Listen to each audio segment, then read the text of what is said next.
Hello students. तो हम आज बात करेंगे process to become the leaders. How can we become leaders, what is the process we will talk about today. Okay, so the main aim of the physical education is overall development of a student. Okay, now through the participation in the physical education programs, the quality of a student can be developed to a greater extent, and the beginning of these chances or opportunities start from the classrooms, play fields, camps, or the tourist places where their latent ability can be exposed to a greater extent. For example, we can say making a student class monitor, making a student leader of the physical activities, making a student team captain, or making a student responsible for the preparing a play field. These all are the examples which start from a very small scale and can be grown to a very large scale. Okay. So if we talk about the basic meaning and the definition of the leadership, no aspect of the life can function flawlessly without the leadership which the wise, intelligent, and the commanding people give in the form of the direction or the guidance. Okay.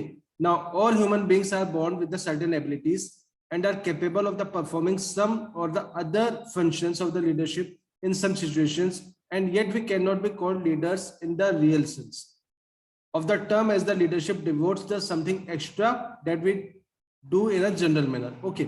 Now, only a few selected ones with the outstanding qualities of the intellect and the emotions have the distinctions to act as a leaders.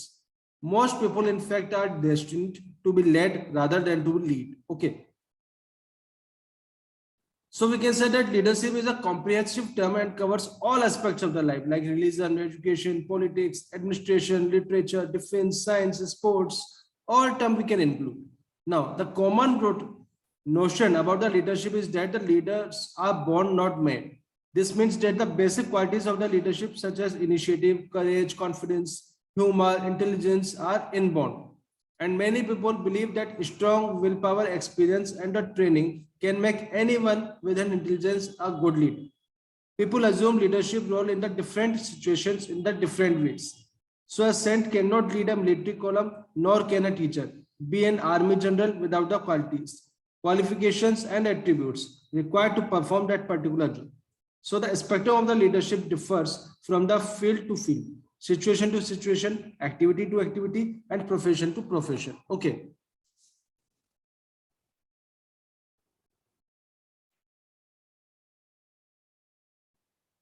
So if we talk about the leadership in the physical education and sports, that will be concentrated basically in the 2 points. First, teachers, trainers, and the coaches. And the second one is student leaders, that are generally class monitors, team captain, squad leaders, helpers, scholars, volunteers, recorders in the specific situation. Okay. Now, while the coach or the teacher leadership is professional leadership requiring certain qualification and formal training, student leadership is voluntary. Teacher or coaches need to proper certification from the competent authority as to their suitability for the job and are made to pass through the proper process of the selection. Now, on the other hand, student leaders do not require formal certification and are generally nominated by the teachers for the specific periods and for talks to their abilities. The development of the physical education as a discipline and as a profession is the primary responsibility of the physical education teachers. Schools and colleges are instrumental in producing the outstanding sportsmen who thought that skill teaching, exercise, and the fitness programs produce the outstanding sportsmen. Okay. So for making the effective leaders, the following points must be considered. The first point is leadership style. So the leadership style is effective and productive because effective leaders always evaluates the situation and decides quickly. Second is team building. Effective leaders always develop the unity of the team, which is required in every competition for achieving the goals. Third is decision making. A good leader makes decisions to find the strategies to win and influence others to solve the problems efficiently in the minimum possible time. Effective leaders must have a quality to make the wise decisions. The fourth point is communication. A leader must have good communication skills that can effectively communicate with the others. Okay. So the student leadership constitutes a supportive management system and serves the several important purposes. Like at times, competent students leader may replace teachers, trainers, or the coaches who may be busy elsewhere. Second is it reduces the workload of the physical education teachers. More skilled, energetic, experienced students, players are assigned to various groups to supervise skill practice spells, control informal group competitions, and conduct warming up sessions. Student leadership lead to economy of the efforts and resources. Student leadership is sure step towards the democratization of the sports management system and of the physical education. And student leaders learn to future leaders of the physical education during the school and college days as they imbibe themselves as a sense of the responsibility, discipline, and the good citizenship. So what are the developing leadership qualities? Okay. For the developing the leadership qualities, an organized effort and the systematic approach is needed to develop the leadership in the physical education and sports. In games and activities, classes, children get lot of opportunity to exhibit their strength and weakness of the body and mind so effortlessly and spontaneously. The teachers can shortlist those individuals who in their judgment are fit and best to receive further training and practical experiences in order to act as a leader to be in the sports or the life.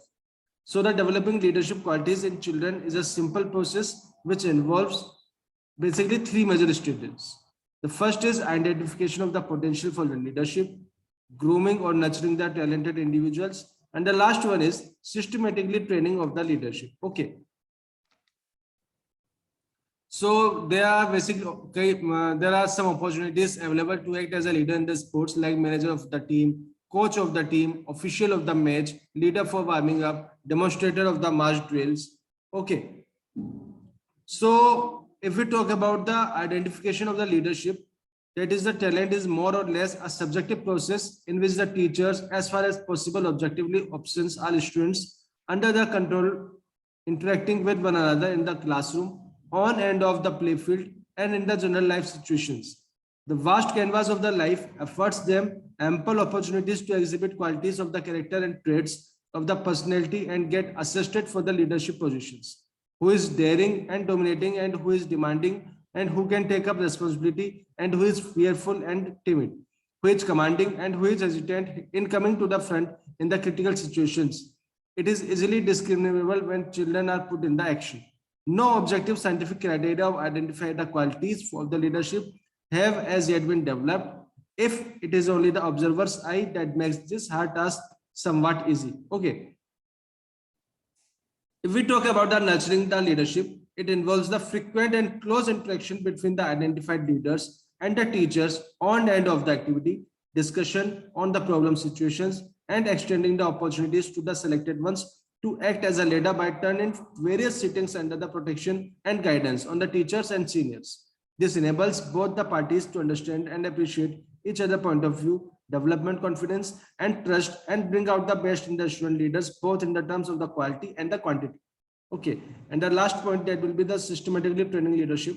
That means giving the full freedom to the talented ones to act as a real leaders in the practical situations. In other words, we can say the teacher may shift his responsibilities onto the young shoulders after giving them proper instructions and guidance and leaving them to the face the situation themselves and make their own judgments and take decisions without any interference from anybody. The leader must be given liberty and permission to use their own mental abilities, initiative, and ingenuity to tackle the problems themselves. The leadership training must not be just a formality, but it ought to be a real test of an individual courage, confidence, common sense, intelligence, judgment, presence of mind, decision making, initiative. Okay. For the talented boys or girls should be encouraged to be involved in the planning, evaluating projects, which must be benefiting their ability, age, and the qualities of the character. Okay, so this is the complete process to become the leader. Okay, so by developing qualities of leadership, that is the educational process, students who can voluntarily offer their services should be given chance at the various positions according to their aptitude, interest, and the inclination. Youngsters are energetic and put their heart and soul into the responsibilities and they volunteer to take. So we can conclude it by saying that only those students who have the strongest urge to master the environment shall make good leaders. So this is the complete process to become the leaders. Okay. In our next lecture, we will talk about the adventure sports. Thank you very much.